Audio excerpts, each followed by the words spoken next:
Welcome to engineers वाला। I hope सब लोग एकदम अच्छे होंगे।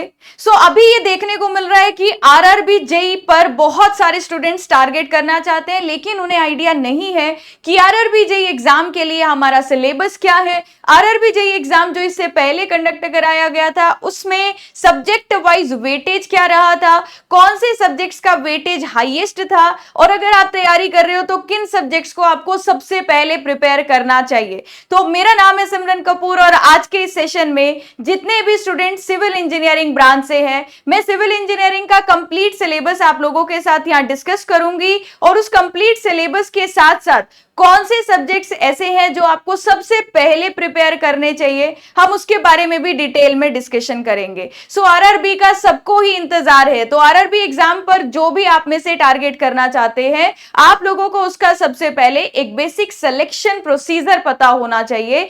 अगर मैं सबसे पहले यहां पर बात करूं, आप लोगों का सिलेक्शन प्रोसेस कुछ इस तरीके से रहता है कि सबसे पहले आपका सीबीटी टेस्ट 1 होगा, देन योर सीबीटी 2 होगा, उसके बाद आपका डॉक्यूमेंट वेरिफिकेशन और उसके बाद उसी के साथ साथ मेडिकल टेस्ट। लेकिन देखिएगा, जो फर्स्ट स्टेज टेस्ट होता है आपका कंप्यूटर बेस्ड टेस्ट 1, जो लोग सीबीटी 1 क्वालिफाई करेंगे वो सीबीटी 2 एग्जाम के लिए एलिजिबल होंगे। अब यानी कि जो आरआरबी जेई पर टारगेट करना चाहते हैं सीरियस होकर, आपको सबसे पहले तो अपने इन सब्जेक्ट्स को प्रिपेयर करना है, क्योंकि ये एक आपका स्क्रीनिंग टेस्ट है। स्क्रीनिंग टेस्ट यानी कि जो स्टूडेंट्स इस एग्जाम को क्वालिफाई करेंगे वही सीबीटी 2 दे पाएंगे। तो सीबीटी 1 के लिए आपको मैथमेटिक्स, जनरल इंटेलिजेंस और रीजनिंग, अवेयरनेस, जनरल साइंस से मिलाकर टोटल नंबर ऑफ क्वेश्चंस 100 देखने को मिलते हैं और 100 ही मार्क्स, यानी कि एक क्वेश्चन एक नंबर स्कोर करेगा। अगर आप गलत आंसर करते हैं तो उसका नेगेटिव मार्किंग 1/3 होता है। ठीक है, अब 90 मिनट्स का मुझे टाइम मिलेगा और नोट करके एक इंपॉर्टेंट पॉइंट जिसमें बहुत सारे स्टूडेंट्स को कंफ्यूजन था, this is a screening test which is used to filter the candidates as per their performance in the exam. इस सीबीटी 1 का स्कोर सीबीटी 2 में ऐड नहीं होगा। जैसे आपका एसएससी जेई के एग्जाम में अगर आप सीबीटी 1 में अच्छा स्कोर करते हो तो वो ऐड हो जाता था हमारा सीबीटी 2 में, लेकिन आरआरबी में जो आरआरबी 1 आपका सीबीटी 1 एग्जाम होगा, ये आपका एक स्क्रीनिंग टेस्ट की तरह होगा। ठीक है, इसका कोई स्कोर सीबीटी 2 में ऐड नहीं होगा।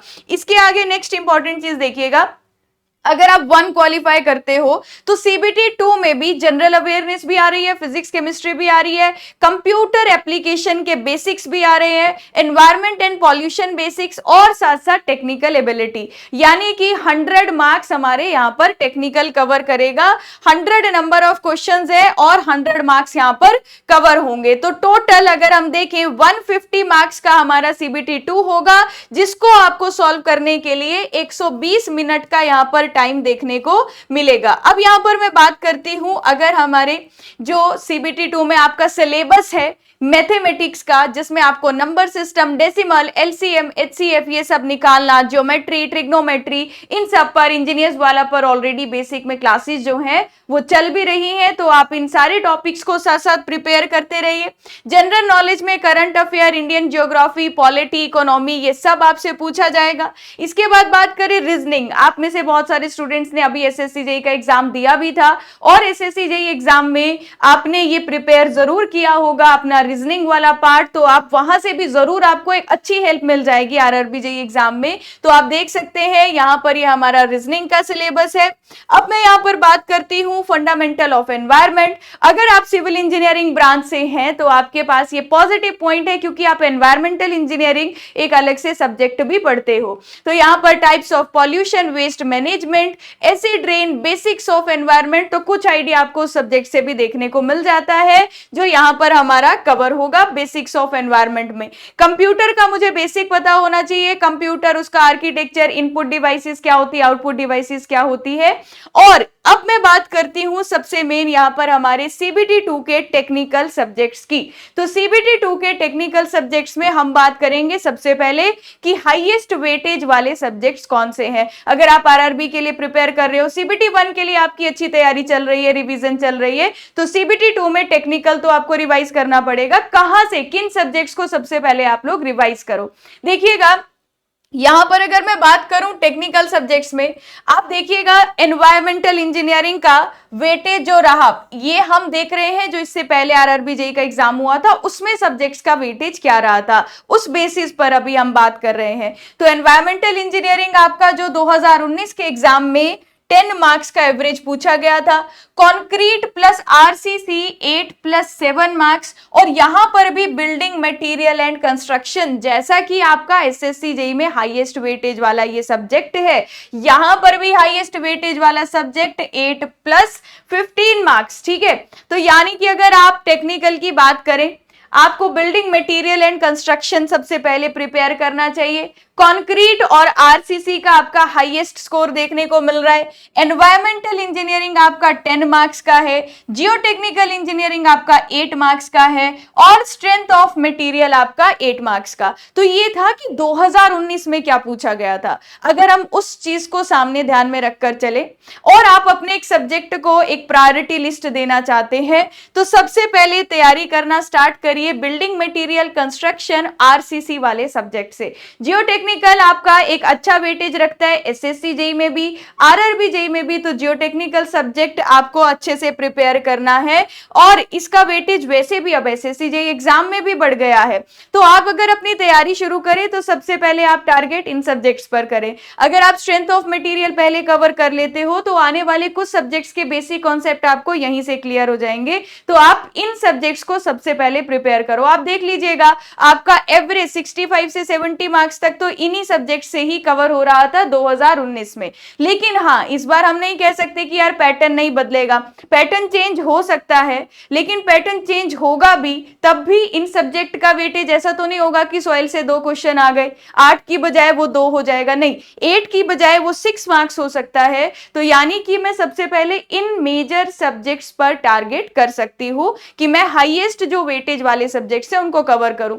अब इसके अलावा यहां पर देखिएगा फ्लूइड मैकेनिक्स हमारा 6 मार्क्स, यहां पर कम वेटेज वाला सब्जेक्ट जो अगर आप एसएससी जेईई के साथ कंपेयर करोगे ना, तो आपका सर्वे और रिमोट सेंसिंग, सर्वे में ही इसमें रिमोट सेंसिंग भी एक टॉपिक ऐड किया गया है, तो 2+1, तो एसएससी जेईई में इसका जो वेटेज है आप देखते हो वो ज्यादा देखने को मिलता है, लेकिन आरआरबी में इसका वेटेज थोड़ा सा कम है इस सब्जेक्ट का। इंजीनियरिंग ड्राइंग आप कॉलेज में पढ़ते हो, इंजीनियरिंग ड्राइंग का आप बेसिक पढ़कर जाइएगा, पर सबसे पहले आप उन सब्जेक्ट्स को प्रिपेयर करिएगा जो आपने एसएससी जेईई या अपने स्टेट एग्जाम्स के लिए पहले से पढ़ रखे हैं। अब बात आती है कि ठीक है मैम, एस्टिमेशन कॉस्टिंग की बात करें तो एस्टिमेशन कॉस्टिंग का सिलेबस इतना ज्यादा नहीं है, लेकिन आपने एसएससी जेईई के लिए भी प्रिपेयर किया होगा, तो वहां से आपको हेल्प मिल जाएगी आरआरबी जेईई एग्जाम में। अब आप सोचेंगे यार सिलेबस एक बार जरूर मैं आप लोगों को बता देती तो और क्लैरिटी हो जाती कि यार सिलेबस में कौन सी चीजें एसएससी जेईई से यहाँ पर अलग देखने को मिलती है। अब एक बार डिटेल में सिलेबस देखते हैं।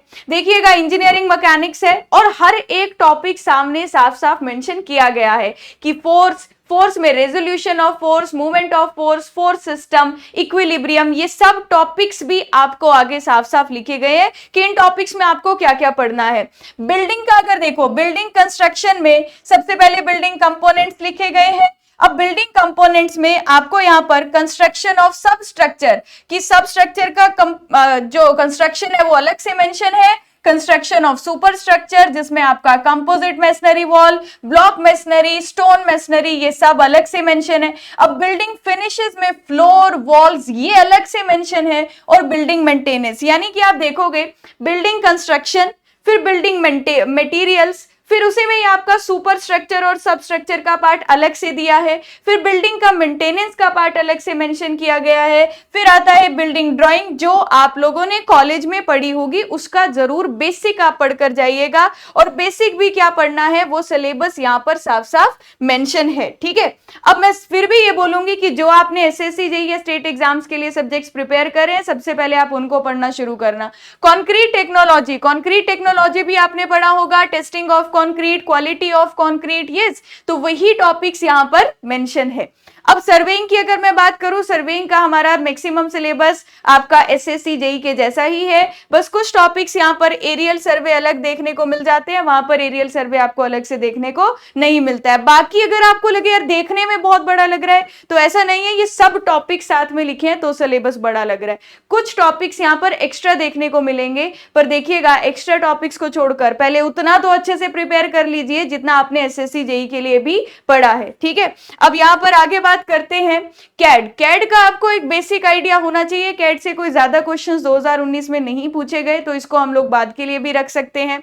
जियोटेक्निकल इंजीनियरिंग में आपका application of geotechnical engineering in design of foundation, earth retaining structure, earthen dams, ये सारे टॉपिक्स देखने को मिलते हैं। हाइड्रोलिक्स में ही आपका property of fluid, hydrostatic pressure, measurement of liquid pressure in pipes, ये सब टॉपिक। फिर इरिगेशन इंजीनियरिंग का वेटेज अब के एग्जाम्स में ज्यादा देखने को मिल रहा है। एसएससी जेई में पहले कम आता था, अब वेटेज बढ़ गया, तो आप इरिगेशन सब्जेक्ट को भी थोड़ा सा अच्छे से प्रिपेयर करना। पर प्रायोरिटी लिस्ट में सबसे पहले कौन से टॉपिक्स कवर करना, जो मैंने आपको अभी बताया हाईएस्ट वेटेज वाले हैं, ठीक है। फिर आता है mechanics of structure and theory of structure. Theory of structure से अब थोड़े से कम क्वेश्चंस आ रहे हैं एसएससी के एग्जाम में। और अगर हम यहां पर बात करें, इससे पहले जो आपका एग्जाम हुआ था, इससे पहले जो आप लोगों का एग्जाम हुआ था, अगर हम यहाँ देखिए स्ट्रेंथ ऑफ मटेरियल के, तो मैम अच्छे खासे क्वेश्चन हमें देखने को मिले हैं। स्ट्रक्चरल एनालिसिस से टोटल हमें 3 ही क्वेश्चन देखने को मिले, तो हम इस सब्जेक्ट को बाद के लिए रख सकते हैं। जिनका वेटेज कम है, मैं नहीं कह रही कि उनको 0 प्रिपेयर करके जाइए, लेकिन आपको उनका बेसिक आना चाहिए कि कोई बेसिक लेवल का या इजी लेवल का क्वेश्चन आता है तो आप एटलीस्ट उसको सॉल्व कर पाओ। पर पहले हाईएस्ट वेटेज जरूर कवर करिए, ठीक है। ये वाला हो गया। इसके बाद design of concrete structure, design of steel structure. Transportation engineering में यहाँ पर कुछ चीजें अलग देखने को मिलती है, क्योंकि आपके एसएससी जेई में ब्रिज इंजीनियरिंग सब्जेक्ट नहीं है, एसएससी में आपका टनल इंजीनियरिंग सब्जेक्ट नहीं है, हाईवे इंजीनियरिंग ऑलरेडी सेम ही है जैसा आपने एसएससी जेई के लिए प्रिपेयर किया था, ठीक है। अब आगे मैं बात करती हूँ कुछ अलग चीजें, जैसे advance construction techniques and equipment. ये एसएससी के सिलेबस में नहीं है, ये हमारा थोड़ा सा अलग है, तो हमें अलग से प्रिपेयर करना पड़ेगा इस मटेरियल को। एस्टिमेशन कॉस्टिंग आप देख सकते हो, इजी सब्जेक्ट है, आसानी से बन जाएगा अगर आपने अच्छे से पढ़ा होगा। कॉन्ट्रैक्ट्स एंड अकाउंट, ठीक है। एनवायरमेंटल इंजीनियरिंग में अगर आप देखो तो एनवायरमेंटल पॉल्यूशन भी कवर हो रहा है। पब्लिक वाटर सप्लाई, तो यानी कि आपका एनवायरमेंटल इंजीनियरिंग पार्ट 1 भी कवर होगा। अगर आपका solid waste management, environmental sanitation लिखा है, तो एनवायरमेंटल इंजीनियरिंग पार्ट 2 जिसमें आप वेस्ट वाटर पढ़ते हो, वो पार्ट भी कवर होगा।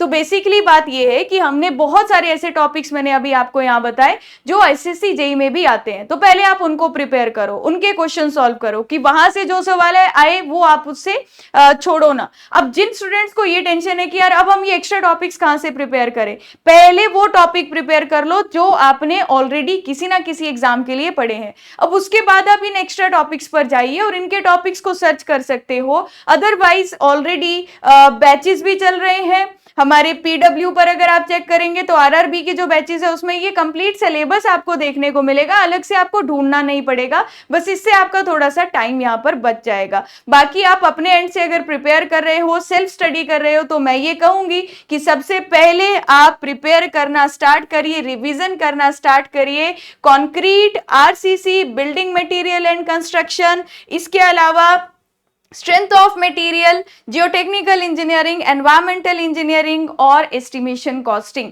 ये सब्जेक्ट्स को पहले रखिए और उसके बाद जिन सब्जेक्ट्स का वेटेज थोड़ा कम है उसके बाद आप उनको रिवाइज करना स्टार्ट करिए। आई होप आज के सेशन से आपको ये क्लैरिटी मिल गई होगी कि यार आरआरबी जेई का एग्जाम जो है उसमें हमारा सिलेबस कुछ पॉइंट्स पे थोड़ा सा डिफरेंट है, लेकिन कुछ पॉइंट्स पर बहुत ज्यादा कॉमन भी है। तो हम कॉमन वाले पार्ट पर कॉन्सेंट्रेट करके पहले तैयारी करते हैं, प्रिपेयर करते हैं, उसके बाद उस एक्स्ट्रा पार्ट्स के बारे में आप जरूर सर्च कर सकते हो, या जिसने बैच लिया है, जिस जो बैच से पढ़ रहे हैं पेड बैचेस में, तो उनको वहां पर सारा कंटेंट प्रोवाइड करवा दिया जाएगा। और आप लोग जो भी आरआरबी जेई पर टारगेट कर रहे हैं, सबसे पहले तो सीबीटी 1 के लिए अच्छे से प्रिपेयर करिए, क्योंकि सीबीटी 1 आपका स्क्रीनिंग टेस्ट है, अगर आप वो क्वालिफाई करते हो तभी आप सीबीटी 2 दे पाओगे। तो आपको अगर कोई भी अभी डाउट हो, कोई क्वेरी हो आरआरबी जेई एग्जाम रिलेटेड, तो जरूर मुझे कमेंट सेक्शन में बताइएगा।